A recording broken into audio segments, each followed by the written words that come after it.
Fala galerinha, como prometido estamos de volta aí com a nossa 8ª aula sobre a linguagem de programação C++. Nesta videoaula eu estarei abordando temas sobre bibliotecas e variáveis. No que diz respeito a bibliotecas, eu estarei explicando bem detalhadamente para que alunos iniciantes tenham uma boa noção do que são e para que servem as bibliotecas em uma linguagem de programação como C++. Para os alunos que já estão um pouco mais avançados, eu peço um pouco de paciência, que logo nas próximas aulas estaremos nos aprofundando mais na linguagem.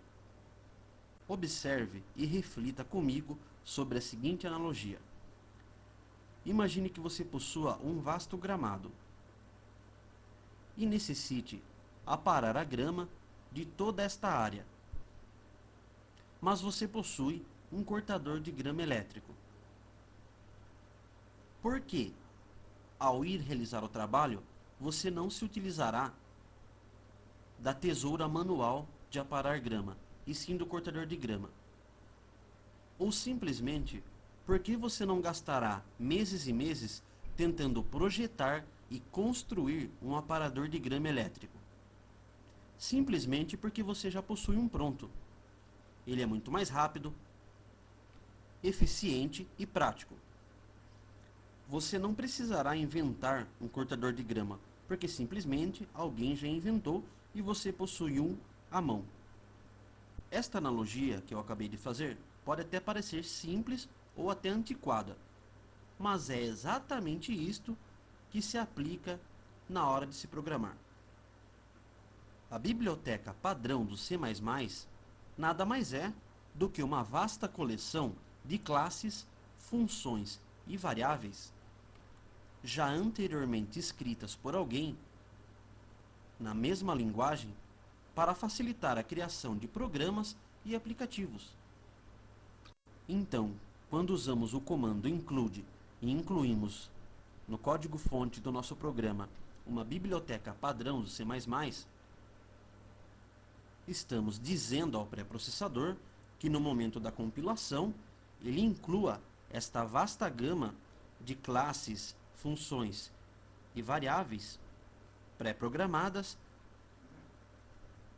para serem reutilizadas em nosso programa. É claro que quando estivermos criando um programa mais vasto, não se utilizaremos apenas dos recursos nativos das bibliotecas, criaremos nossas próprias classes, funções e variáveis. Antes de finalizar as explicações sobre bibliotecas, eu gostaria também de dizer que a biblioteca padrão do C++ incorpora também todos os recursos padrão da linguagem C. Agora vamos fazer uma pequena análise no código-fonte deste programa que nós criamos. Observem o comando count e endl. Ambos os comandos estão contidos, ou seja, pertencem à biblioteca iostream, que é a biblioteca responsável pelo controle do fluxo de saída e entrada de dados. O comando count é um objeto desta biblioteca e o comando endl é um manipulador. O comando count é o responsável por dar a saída do fluxo de dados, ou seja, imprimir na tela de saída do console a frase "Este é o meu primeiro programa em C++", e o comando endl é o manipulador responsável por inserir também na tela do console uma nova linha. Já o comando system diz respeito a uma função que estamos chamando. Esta função encontra-se dentro da biblioteca cstdlib. Então é correto dizer que se nosso programa fosse compilado sem o uso dessas duas bibliotecas, seria impossível usar o objeto count, seria impossível utilizar o manipulador endl e seria impossível chamar a função system.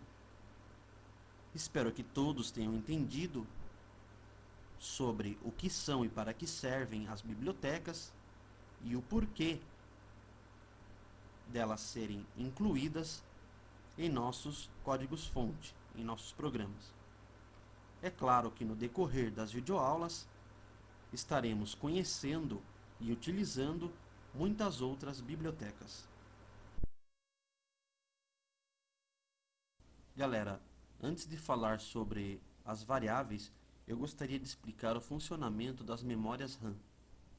Eu creio que saber um pouco sobre o funcionamento das memórias é um pré-requisito para que você entenda bem o propósito da criação de uma variável e como ela funciona.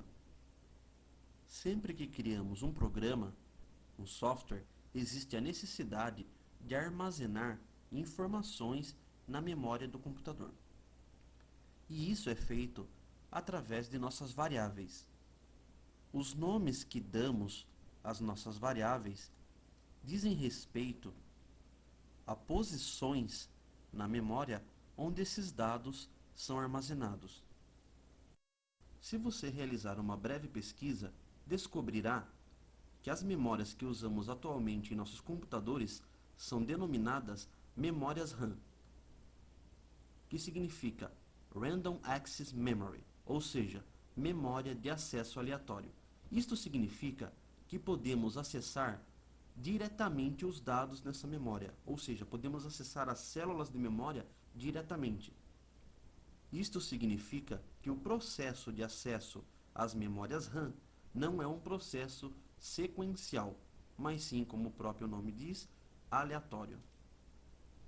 Os circuitos integrados das células de memória são dispostos em matriz, com suas respectivas linhas e colunas.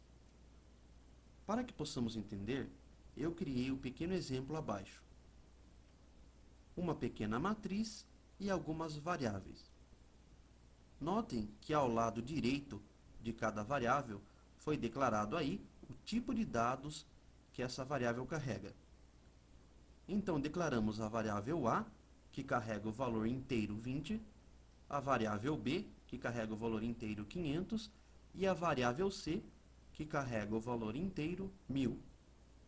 Imaginemos agora que os dados que essas variáveis carregam fossem armazenados na célula de memória para uso posterior da seguinte forma.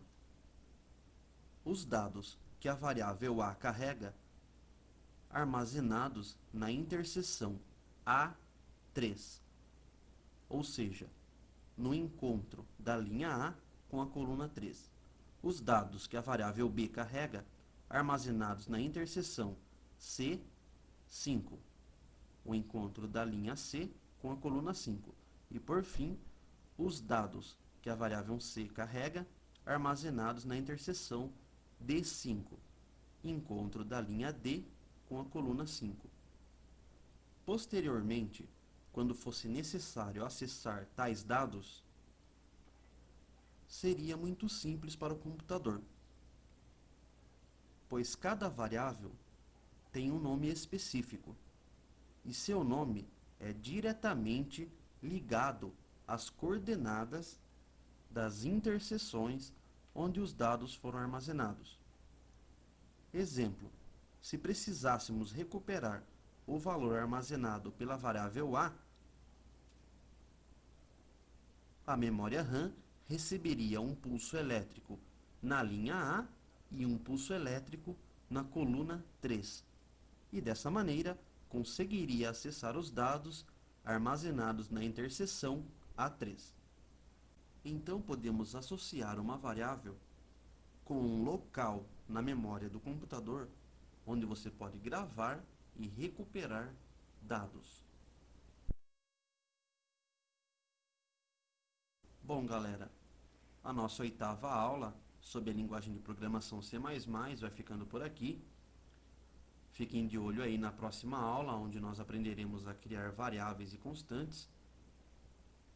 Conto com a colaboração de vocês e a visitem nosso blog cmaisdescomplicado.blogspot.com. Valeu, galera, e até a próxima aula.